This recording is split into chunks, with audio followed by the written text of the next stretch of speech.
escroquerie est à un niveau nini. Ok. Vous savez, les hommes, soi-disant les hommes de Dieu, puisque ce ne sont pas les hommes de Dieu, ils sont là pour travailler pour leur ventre. L'homme de Dieu, je vais te dire une chose, peut-être au choqué au Makas. Vous savez, un pasteur, au Bamoutakalisé, il ne peut pas continuer à être pasteur. Pasteur oyo bamutakalize ba step na ebini aki ko continue ko kozala pasteur te na vie na mobimba tita ngokufa.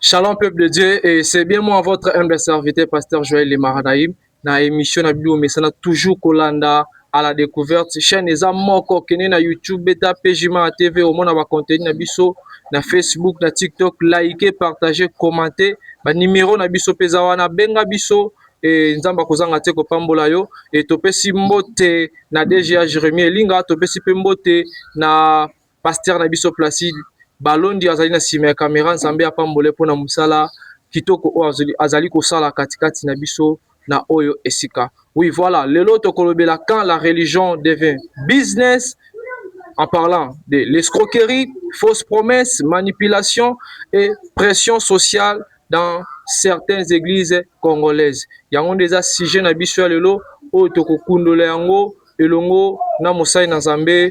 Bonjour homme de Dieu. Bonjour, pasteur Joël. Et je vous signale que Toza Awana, juriste, analyste politique et en même temps aussi serviteur de Dieu, Shaddai Lokanga. Bonne santé. Santé malamu nangolo nzambe. Et to sepeli mingo recevoir yo na émission na biso alelo, ba impression na les amis.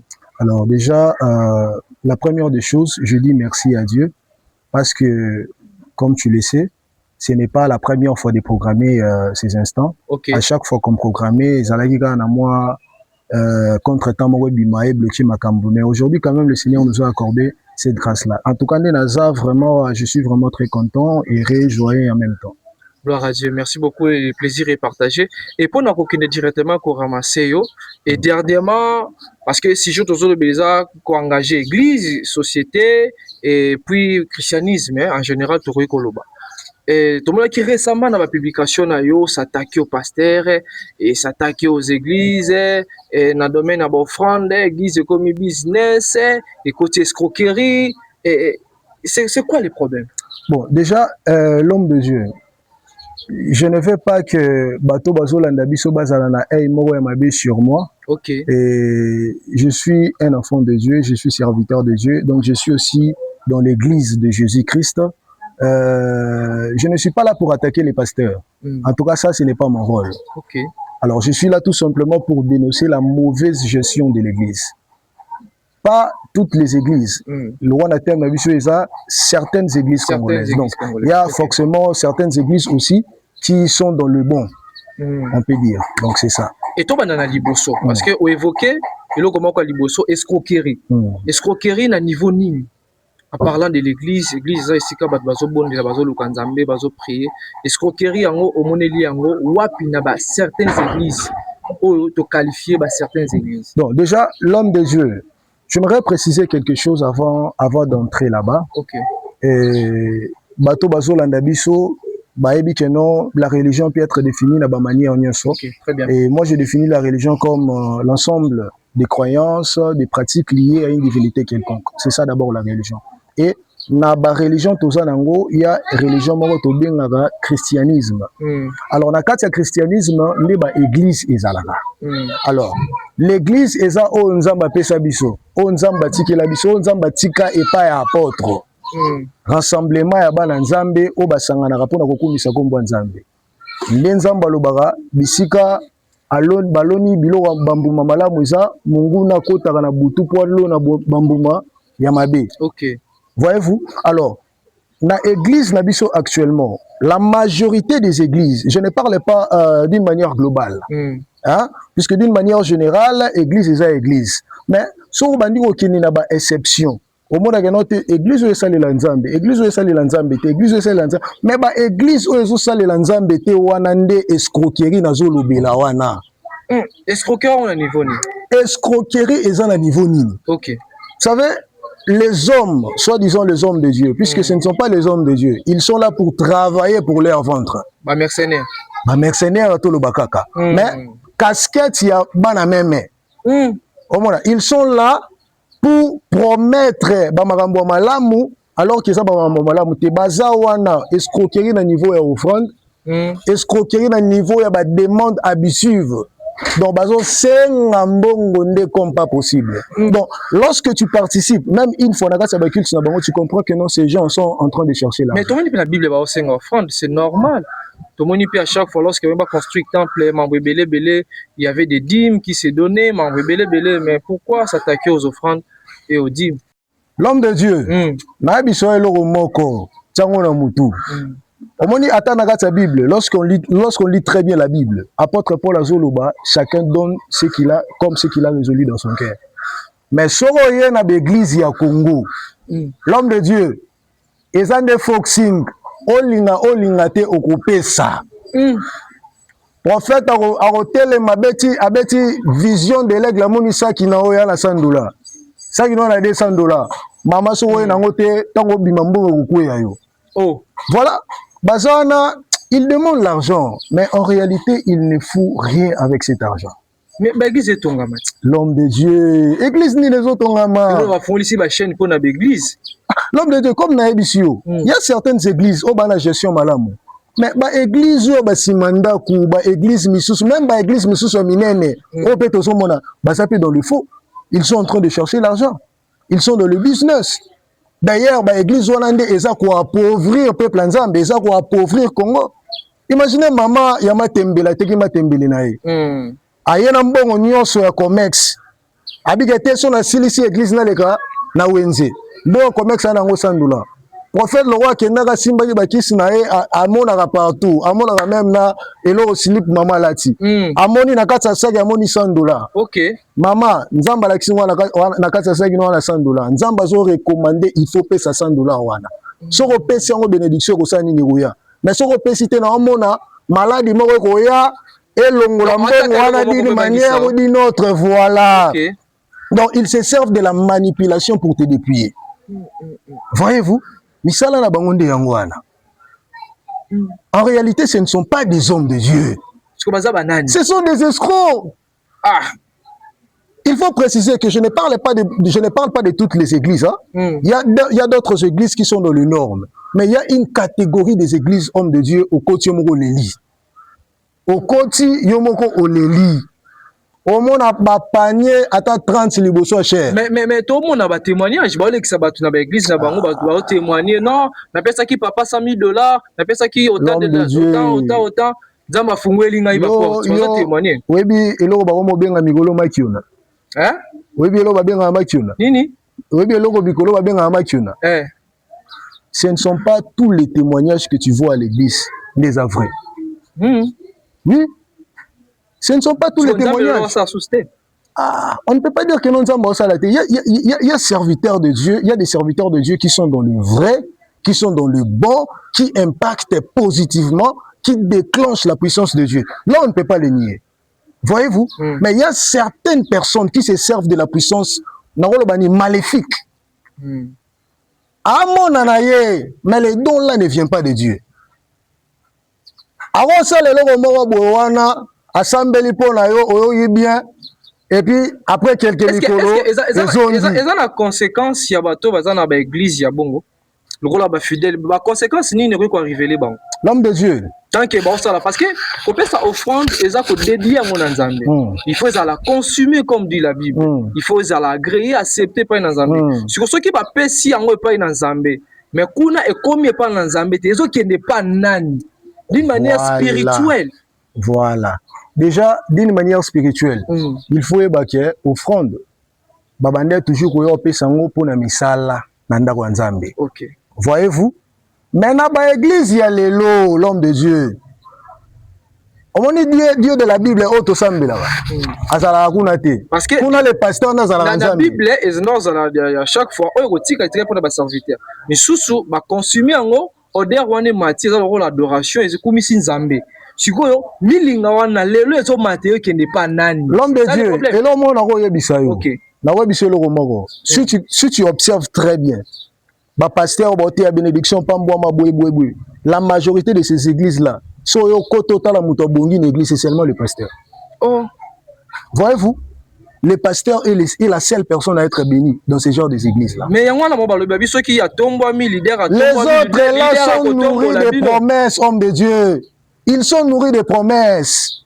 Mais bakotombo mape. Bakotombo makongo ou tutosotombo mate. Bakotombo mawapi. Ba église wana nyoso somona homme de Dieu, ba église wana eza résultat. Il y a chômage puis il y a pauvreté. Jeune a kokine nzalati, a kokine chômage te.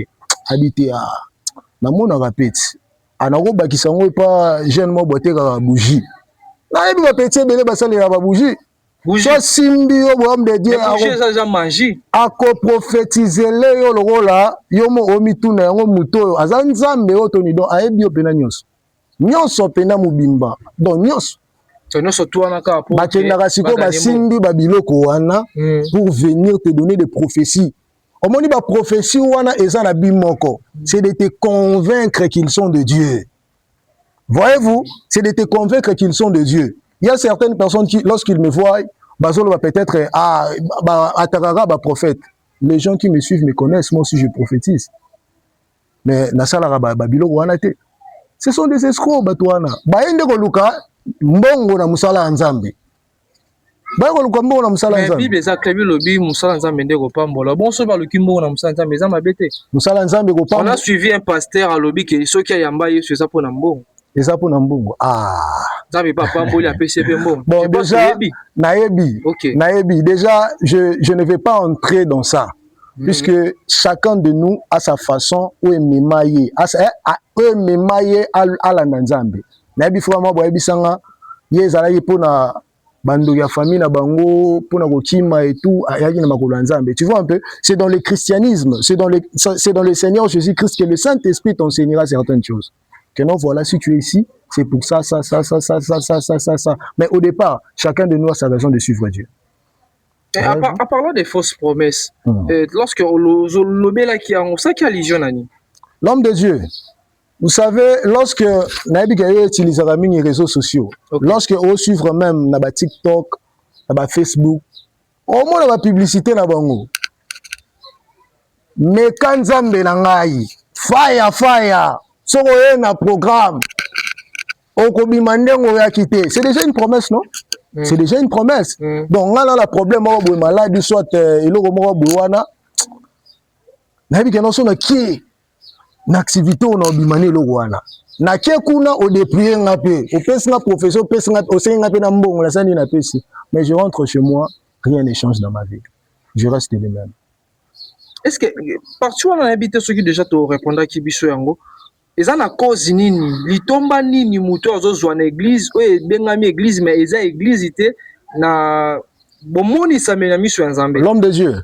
Moi je suis un chrétien qui aime lire plutôt. Je suis un chrétien qui aime lire. Alors, natanga moi quelques livres même sur le mysticisme pour comprendre comment est-ce que le monde spirituel fonctionne aussi. Puisque la Bible ne dit pas tout. Le Saint-Esprit enseigne, oui. Mais il enseigne et logo ya lingi ko enseigner yo. Et ne logo oyo memeli. Par exemple, une notion je ne comprends pas, le Saint-Esprit a éclairci yo par rapport à ya domaine voilà. Voyez-vous, na mysticisme balobara ba o ba utilisera spiritualité opposée. Spiritualité za nzambe te. À chaque fois qu'il se lève, yo za la rate église na ye. Mais ya telemi liboso cher. Tant ozo dégager puissance, ils en a force moko maléfique.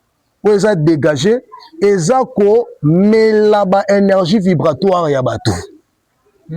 Voilà, eza donc énergie moko melayo. Donc esprit ou eza dégagé et melayo ba énergie moko bowana. Il y a des conséquences lorsque tu mets tes pieds dans ce genre d'église. Voilà pourquoi avant que tu aies ma colonayo dans une église quelconque, il faut toujours demander l'orientation du Saint-Esprit. Voilà. Ah, gloire à Dieu. Merci beaucoup. Toza poursuivre toujours dans le programme, dans l'émission à la découverte. Partagez, s'abonner, liker et tozawana benga toko répondre l'homme de Dieu azawana, il est serviteur, il est juriste, analyste politique, ako yebana ko répondre na ba mituna pe na ba question na yo. Homme de Dieu, tolingi pe o fungwela biso pe otalisa biso na bandeko bazolanda biso na makambo ezo salima actuellement na kati na église et donc ezo pe sa pasi. Même ata na pas ba païen to mona ngotro te ozala toujours ka na kati na église. Et ba scandale belé ba pasteur na ona o ba yokanaka te et ba image ba vidéo o tokotanga kombo te eza makambo oyo. L'homme de Dieu. Donc ezo pe sa souci makasi. L'homme de Dieu. Je vais te dire une chose. Peut-être au choqué au makas. OK. Vous savez, un pasteur, au bamutakalisé, il ne peut pas continuer à être pasteur. Olobi? Talo ba on a lingala. Pasteur oyo bamutakalisé ba se step na ebini. Alors qui continue ko la pasteur te na vie na mobimba titango kufa. Voilà pourquoi cette fonction ou soit ce titre, mission wana, l'homme de Dieu, un pasteur au bamutakalisé, même s'il se répand devant Dieu, même si l'église de Dieu lui pardonne, il ne peut pas continuer à être pasteur, puisque ces gens-là sont considérés comme étant les gens irréprochables. Lorsque tu lis la Bible, au moins la bisika apôtre Paul aloba, que l'évêque soit irréprochable. On comprend? Sauf qu'il y a un catholique, hein? Catholique aura beau finga rao batu ba finga aucun catholique un prêtre bakangie mutakalisé ba binga na une église ko webi na carte d'église de réveil ba sala ngote point ko yo pona yo ba pasteur tout ba liste na bango ebima ba vidéo na bango ebima. Mais l'homme de Dieu, ces gens-là ne peut pas continuer à être pasteur. C'est l'une des raisons qui témoigne que l'homme de Dieu, c'est l'une des raisons qui témoigne que bisika wana ou soit titre wana qui pasteur n'est pas donné à n'importe qui. O ba jeune ebele ba ko mobunda na ba ko ba pasteur ba apôtre ba prophète. Ce n'est pas donné à n'importe qui. Écoutez, l'homme de Dieu. On dit en droit tolobara le juge sont les personnes le plus irréprochables dans Mokili Mobimba. Dans la religion, ce sont des pasteurs. Voyez-vous? Alors, un pasteur, il ne peut pas continuer à être pasteur. Mais Asengi pardon. Asengi pardon, Toboïté. L'homme de Dieu, au moment où lorsque aucune communauté est vendue, la communauté n'a pas sur la borne. Ato sengi pardon, mais bakobengana yo. Bon sana ko sala passer na vie no mobimba. OK na catholique, bakobengana yo. C'est l'une des raisons qui témoignent que non, ba église wana ce ne sont pas les temples de Dieu, ce ne sont pas les églises de Dieu. Eza ba boutique na bango. Siko to suka wana. Par rapport ya ba secteur pa biloko tout eso bima bango wana eza sobo. Ezo za la di ya nini? Est-ce que ça a un impact? L'homme de Dieu, je ne saurais répondre à cette question puisque je ne sais pas la vraie raison. Mais moi, tout ce que je sais, Isaraka, Nzambe Soga Bengio, Soga Bengio véritablement la Moussala wana, erreur Zalavanango, on ne disconvient pas. Mais Moussala wana, Ibangoza, Moussala Moya, Bariguerre, Ebele Makas. Ebele Makas. Alors, sur le plan social, l'église, il fait ça la nuit pour nous battre. Ils ont ça la tête. Sur le plan social, l'homme de Dieu, j'aimerais vraiment marteler ici. L'église doit d'abord contribuer à l'éducation de la masse. Ça, c'est d'abord la première des choses. Au monde de l'église, Moussous, ma sœur, Baromo Zandé de Vierge Église. Excusez-moi, peut-être terme wana isa kilo makas. Sœur Libanda zalaki bien, mais à côté de l'église. L'église comment même bisabat. C'était dit. Mutu atika jamais koyeba ndenge bakotaka ndako nganga na vie na ye. A développer posa moko boya ya prophétie. Balakisi bisika nino wo matisa. Aki akotinda kwa nganga. Mais la vie na mobimba tika lokota te. Mais pour na église à côté que ça va bouger ba où il pourra s'anini à matisa dimanche. Voyez-vous, l'église actuellement na koloba et polluer société na biso.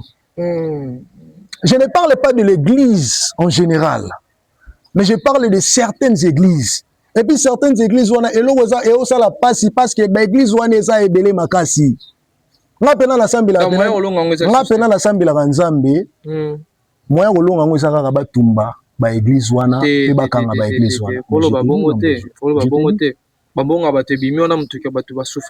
l'homme de Dieu voilà pourquoi c'est ça l'une des raisons oyo nga na reprochera toujours l'état na biso omona les droits les droits eza un élément où est réglementé la société. OK. Ba scandale lobila wana tunanga wana. La majorité ya babilo wana eza causé na église. Na yabi ke batu misu baloba lobila ka ba église bo babar. Na ya lobila babar te na yabi ke ma babar pesa mabe mais na ye no lobila no ba église. Voyez-vous? Au kota na veni moko l'homme de Dieu, na kota de na veni moko ya mukuse. Mais les églises miso etalani. Voyez-vous? Mais so bosali la nzambe moko bosangana. Mais ba croyance c'est ça moko te, ba croyance c'est ça. Yangwana omoni yangwana Mobutu azala tellement maele. OK. Hein? Mobutu allait tellement maele puisque avant la liberté de culte n'était pas donnée à n'importe qui.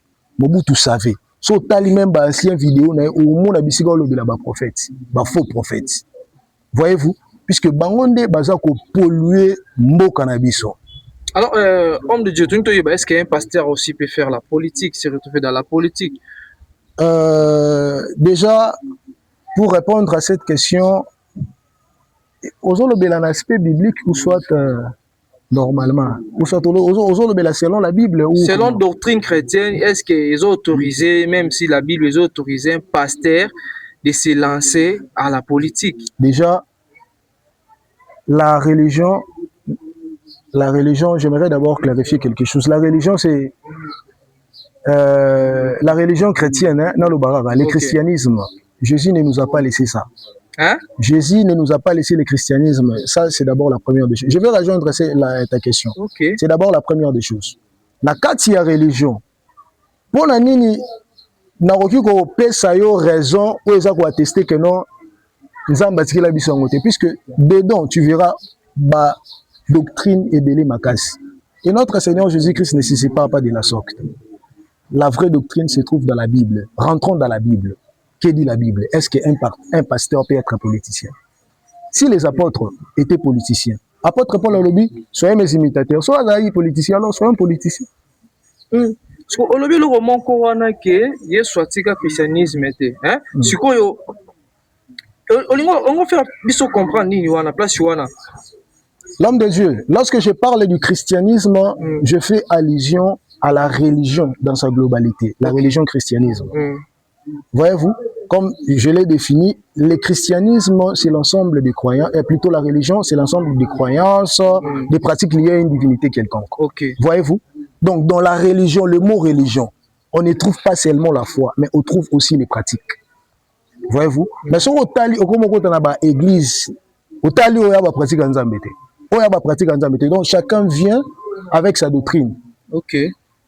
Nzamba ki singabu atelemika lelo bon nabi pasteur ça me fait très mal na ozanga maluba na église il passe aux parce que tout comme les gens qui na suka ko chiter na programme na biso le église passe aux père spirituel na yo et boza na message nini o boza basé na yango na église bon et pas père spirituel non déjà na kumisa Nzambe na leki na ba église hein na leki na ba église l'église na l'équipe na ba vraie église hein na leki na ba vraie église okay. Hein l'église penza que non voilà ba sali la Nzambe ça vraiment j'ai beaucoup de reconnaissance na par rapport na bango na leki na ba église ya bongo et église au penaza en tout cas na kumisi Nzambe po Nzambe belanda meminga kuna bana kata saine doctrine.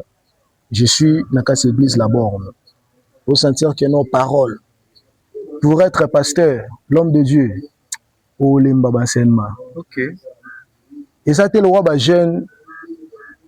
Dieu m'a appelé. Mais yo mo jeune, yo mo bozo kamba, yo mo bozo na. L'homme de Dieu, naza pasteur te, naza apôtre te, naza prophète de ministère te, bien qu'il na prophétisera, naza la babilo wana nyoso, naza babilo wana te, ba titre wana te.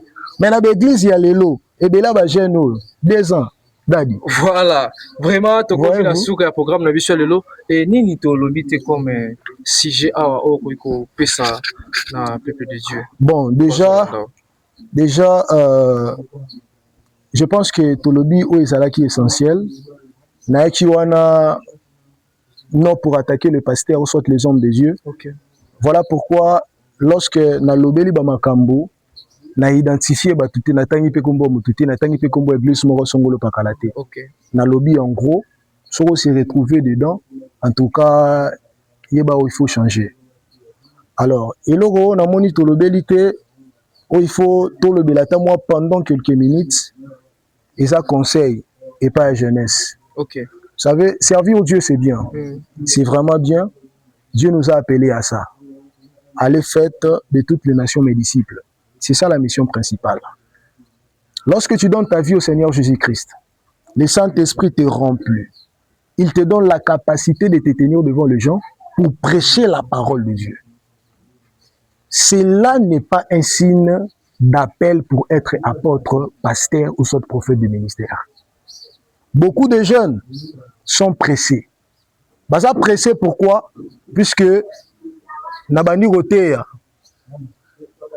ba prophète na biso pe mikolo yoma so bandi otea message à liboso na mona oza prophète na mona oza apôtre na mona oza docteur conseil onga na koki koper sa jeunesse. Lorsque le Seigneur t'appelle, il y a période moko ou soit niveau moko ou soit étape moko il y a mutu il faut aller kanango les enseignements. La majorité à bateau bazo commettre ba vie wana ozo mona wana. Et ça, bateau va critiquer la théologie. Voyez-vous? Dans le but de la théologie, il y a une obligation. Déjà, lorsque on mène une recherche, ou est lié à la religion christianisme, on peut aussi parler de la théologie. Voyez-vous? Vous critiquez la théologie, mais vous aussi vous tangez Louis II. Mais Louis II, c'est un théologien. Vous critiquez la théologie, mais vous tangez presque ma version à l'agneau. Ce sont des théologiens. Au mona, bah obligé plutôt ça la théologie. Mais pour na bien na yo, kende quoi apprendre. Oyeba même na éthique, na déontologie. Et belo zo mona babilo réseau ça, c'est parce que babilo wana nyoso batanga ngote. Même avocat, vous comprendre? Okay. Avocat, ceux qui au sali concours, et plutôt mutu normal ceux qui au sali concours. Ba registrer yo, remis avocat stagiaire. Barreau et organisaka cours il y a déontologie. Pour nous idée on va faire comprendre yo domaine de les années. Ndenge morope na makambouana. Oza wana oui mais oyebi nyonso te vanda ba apprendre yo ou comprendre na sa pasteur on a sala te. Donc en gros c'est un peu ça. Tu as l'appel de Dieu, tu es jeune, tu sers Dieu, c'est bien. Mais lorsque tu donc en gros, en tout cas, tout ça, les Lanzambe, c'est bien. Numéro de téléphone, contacter yo. Bon, église, groupe aux alango. Bateau, baliki ba contacter nga, ba roleka à travers yo. Ok. Voilà, to komi na suka, to suki si awa pour na programme na biso lelo et to zala kina juriste, serviteur de Dieu, analyste politique, Shadai Lokanga, to suki si na lelo. Awa, mais to si na été à kozonga lisusu akolimbo et la biso numéro na biso ezawana benga biso. On se retrouve à la prochaine. Bye bye.